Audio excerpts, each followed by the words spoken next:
mga sakmal. Hindi pong kalimutan si Tatay Mendo, suportahan, like, subscribe, and share sa kanyang channel. Yun lamang po mga sakmal. Bye-bye! Ayun, what's up mga kagamba? Welcome back to my channel. May ipaparating lang ako sa inyo na hindi ipinapaalam ng mga ibang ibang nakaka-experience nito. Shoutout sa'yo, Spider Dog. Shoutout sa'yo, Kasapi. Shoutout dyan sa mga gumagawa ng mga G-load. Kung hindi pa kayo nakadanas ng ganito, ipapaalam ko sa inyo ha. Shoutout sa'yo, Bubbles TV, si Julius na Antipolo.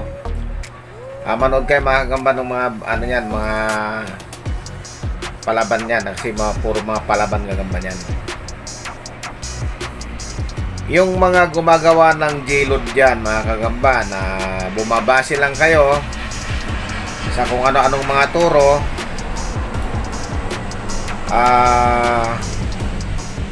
maraming sablay na G-load. Akala nyo mahusay, akala nyo magaling, ang iba eksperimento, pero pag tumagal yung G-load nyo, ayun na, ang nagiging epekto, ayan, patay ang gagamba mo. Kasi gawa lang ng eksperimento lang ng walang alam. Bumabase lang siya o basta gumagawa lang siya na wala siyang basihan. Kaya ayan, yung ibinigay sa akin na G-load nitong si Richard Tapang ng Bustos, Bulacan, na ang pangalan ay Android. Pinatawagan ko siya, di na siya sumasagot about dyan sa load na yan. So nung una, effective. Pero ngayon, ayan ang nangyari sa gagamba. Niludan ko siya, nung iko-content ko na, patay lahat. So ayan mga kagamba, ingat tayo sa mga nagbibenta ng load. Kung gusto nyong mabutit sinabi ko ito ngayon, in-advise ko sa inyo. So kung gusto nyo na bumili ng load na hindi nag-i-expire o hindi nakakalason sa gagamba, doon na lang kayo bumili kay Kasapi, kay Binsonye, yung kanyang FB. Sabihin nyo na ako nagsabi na doon kayo bumili. Hindi totoo yan. Marinig kita sa mukha eh. Mas mura yun kasi yung na binibinta ni Richard Tapang na G-load, napakamahal, 300 isang ml. Doon kay Kasapi, ang pagkakaalam ko dyan 500 yung 3 ml nya. Tapos tested and proven ko yon, hindi bumabara sa karayom. Pwede mo na siyang pisilin na ganon, lalabas doon sa dulo ng karayom. Eksaktong-eksakto yung paglulod. Hindi kagaya nung ibang G-load dyan na ayaw lumabas doon sa karayom kasi bumabara. Hindi magandang pagkakagawa. Itong kay Spider Dog hindi ko pa nasubok to, pero sigurado ako itong kay Spider Dog na load na yung nameless niya is garantisado dahil doktor. Alam niya kung ano yung makakasama sa ginawa niyang load. Alam niya kung ano yung makakamatay sa gagamba.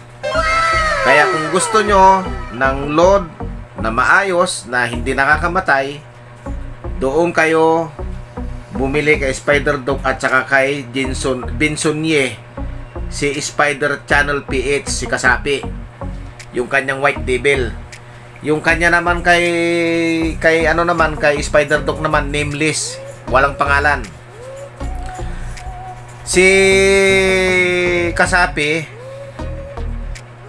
at least yan, nurse, certified na nurse yan. So alam niya yung sangkap, at saka matagal na siyang gumagawa ng load na yan. So tapos nga in-upgrade pa niya.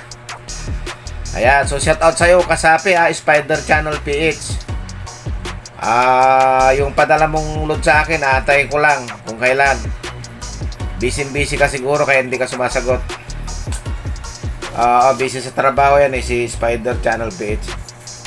So yun mga kakamba, ayon sa experience ko ito hindi ito haka-haka. So ingat kayo.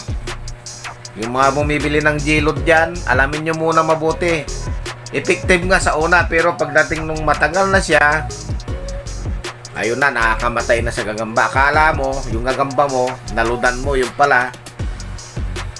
Akala mo, tatapang siya, yung pala, dido na. Umbot sa langaw. Oo, kita nyo naman yung picture dyan.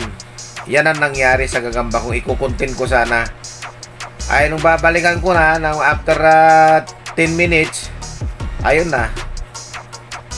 Kulubot na siya. Umbot sa langaw. So yan mga kagamba paalala lang to Maraming salamat. Hanggang sa muli. Mga kapalata, so dito po tayo ngayon, no? Kasama po natin si Tatay Mendo. Huwag niyo pong kalimutan na i-like, share, and i-subscribe ang YouTube channel niya. And syempre, huwag niyo na rin po kalimutan ang ating YouTube channel. Paki-support po ang lahat na nagbablog. So yun lang po mga kapalata. Good luck sa aming lahat. Bye!